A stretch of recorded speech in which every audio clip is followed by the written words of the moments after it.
And I looked up and I saw a dad point to his son.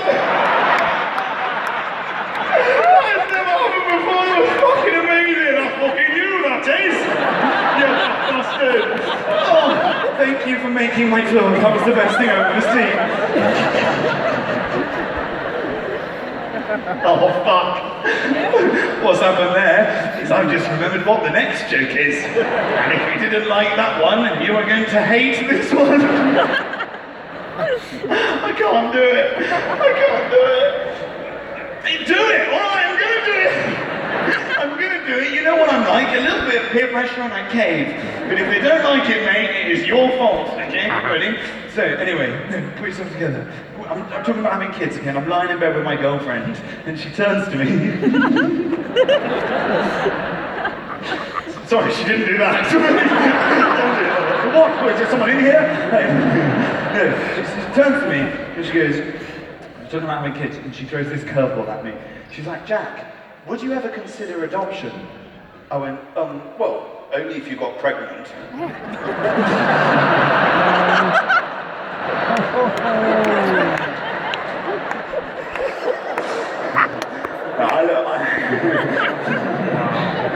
I have a huge amount of respect for parents, I really do. It's the hardest job in the world. And like, oh my god, I was on the way to a stag do the other day with my mate Mark, alright? See, I do have friends with normal names. Mark, the Markster, Marky. Okay, he's the Marquis of True. But the point is, no, he's a normal guy, totally normal guy, and he's got 2 heirs. Sons, 2 sons. And we're on the way to this stag do. He turned to me, he said the saddest thing I've ever heard come out of a human being's mouth, right? He turns to me, he's like, mate, I'm so up for this weekend. I am gonna get so much sleep. Because they're all doing it, all of my friends, all of them are getting kids, all of them are getting married. I lost 4 friends last year. That makes me sound heartless, like I'm never going to see them again. Statistically, 2 of them will come crawling back. And realistically, 4. I don't object to other people's happiness, I don't. What I object to is their delusion of my level of interest in it. Wedding lists, that's the worst. Oh my god, the cheek of these people with these bloody wedding lists. I got a wedding list through the other day. The opening sentence of this wedding list on the email, Dear Jack, you've probably been wondering about our wedding list. Nope! Wondering, yes, I've been lying awake, what with all the wondering I have been doing. Cold calling John Lewis on an hourly basis, when's it going up? The first time I got a wedding list through, I thought it was a wind-up. These are grown adults. Here is a list of the gifts that we want. I had to run to the mirror to see whether I'd grown a big white beard and a fucking sleigh.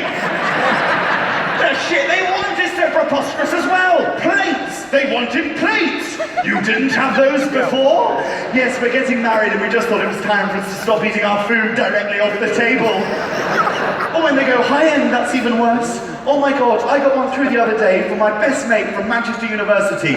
My uni mate, he is asking for a Royal Albert tea set. I'm like, mate, I've seen you eat Frosties out of a plimsoll. 30 quid as well, 30 quid at John Lewis for the Royal Albert tea set. I know somewhere you can get an entire 32-piece crockery set for $4.99, it ain't fucking John Lewis! In the end, I gave him an even better bargain. He got a kettle and some mugs that I got for free. Thank you, Travelodge. The only thing I like about weddings, right, and you must have seen this as well, the best thing in the world about weddings, right, is bumping into a bloke that you met on the stag do that is now with his missus. Oh my god. There is no greater transformation in life from fucking stag do guy with the lads to wedding guy with his missus. Complete transformation. Gone is the swaggering and posture. Now his whole body is crumpled like a paper cup. The Borat mankini has been folded away for a rainy day. Now a neatly steamed suit hangs on his hollow frame. Better still is when the voice has changed. When all of a sudden, because they're with their missus, they've started talking like they're in Pride and Prejudice. You walk over, you're like, hey, Stevie boy, salutations, Jack. May I introduce you to my radiant fiancée, Claire? Ah, the fun vacuum. Maybe made that joke in front of the lads, and she's the only vacuum that doesn't suck. No, I did not make that joke. The vicar's sermon was wonderful, it nearly moved me to tears. Yeah, funny that, Steve, because the last time I saw you crying, you were being led down some stairs in Estonia by a prostitute with an Adam's apple. Every stag in the world, there is always one member of the group, isn't there, that reveals a true darkness in their soul.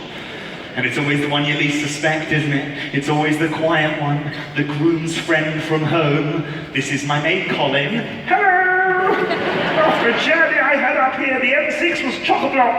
Thankfully I had my good friend Radio 4 to keep me company. Yeah, got Colin down, wearing a fleece, just ordered a Sprite, a bit of a square, but probably a decent enough guy. Cut to 5 hours later, Colin is being escorted out of Slug and Lettuce for shitting in a woman's handbag.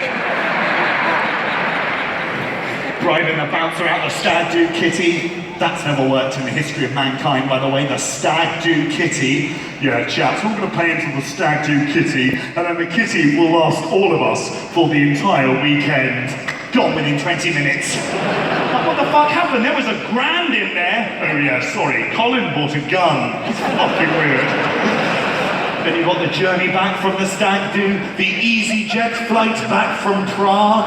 That is the most depressing plane in existence. You're all sat there like shivering ranks, broken men returning from war. The deafening silence throughout the fuselage of 1,000 stories that could never be told. You're sober for the first time in 72 hours, now only too aware that you're sat in public wearing a t-shirt that says Lord Bumalot. You think it's bad for you, you turn to the back of the plane and there he is, Colin, strapped into his seat like Hannibal Lecter.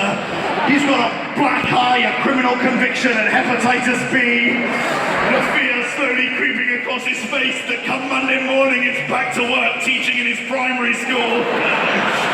There's women right now, they're laughing along, but they're looking down their noses at us lads. They're tutting away, going, oh, you boys, why do you do it? You know why you don't have a leg to stand on, ladies? Because whereas on a stag do, one of us turns out to be Colin, on a hen do, you're all Colin.